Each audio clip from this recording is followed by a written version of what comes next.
Hello, my name is Marcus Bezzi. I'm Head of Competition Enforcement with the ACCC, the Australian Competition and Consumer Commission. Our job, the ACCC, is to make the market economy in Australia work to ensure that participants comply with the rules. And we want them to comply with the rules for consumers and for the other businesses that operate within the market. My talk today focused on online platforms. They present great opportunities for consumers and great opportunities for businesses. Consumers can get more choice and lower prices when they use online platforms.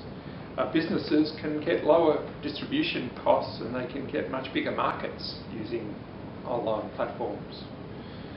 But there are ways in which competition can be limited when businesses use online platforms. And we have an important role in making sure that the platforms and the businesses that they deal with are pro-competitive and pro-consumer. We've had a couple of investigations in recent times that focus on our important role in Australia in making these markets work. We had a case against a large travel agent called Flight Centre. Flight Centre essentially tried to stop airlines from undercutting the airfares that it was selling. And it did so because it wanted that business itself. It argued that because it was an agent for the airlines, it wasn't in competition with those airlines and therefore wasn't acting in breach of the competition law.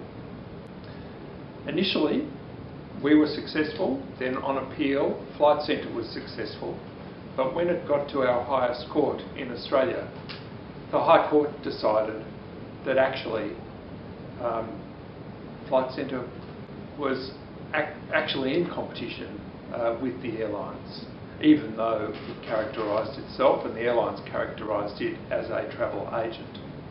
They looked at the particular circumstances and said Flight Centre is able to set its own prices. They said it's essentially operating independently as part of an independent economic entity to those airlines. And in those circumstances, it was definitely competing. In the end, the High Court decided to send the case back to our full court for a penalty to be imposed. Another case I want to highlight involves online travel agents.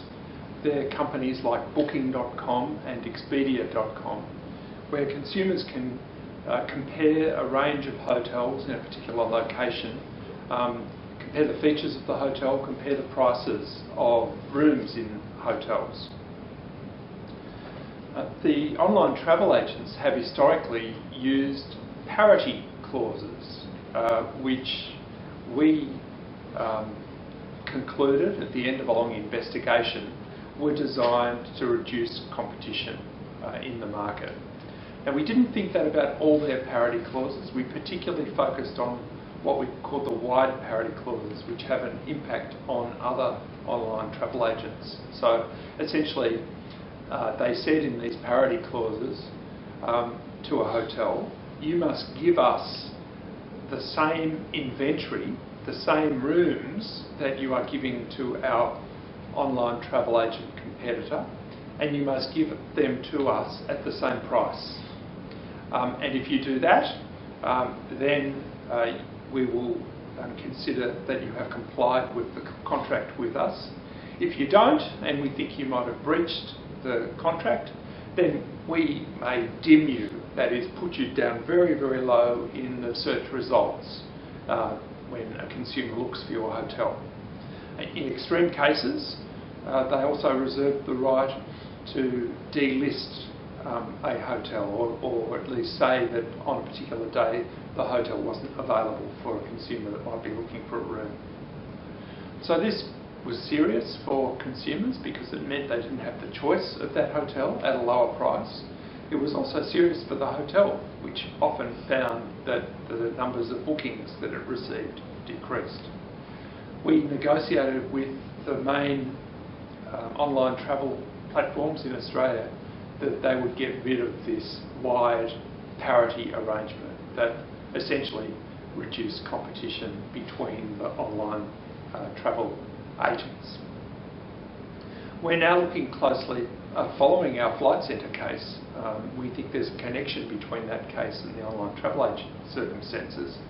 We're now looking closely at another form of parity clause that those online travel agents use. And it is essentially what's called a narrow parity clause, and essentially they say to accommodation providers, you must not undercut us if you've allowed us to sell your rooms on our site.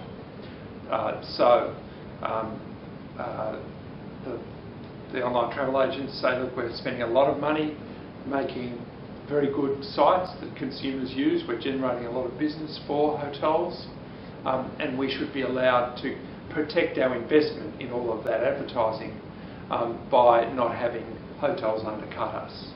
Hotels, on the other hand, are saying, well, there are some circumstances where at the end of the day we've still got plenty of rooms free, and we want to be able to undercut so that we can fill the rooms. So we've got to figure out whether there is still a competition problem with these narrow clauses, and we'll do so over the next few months.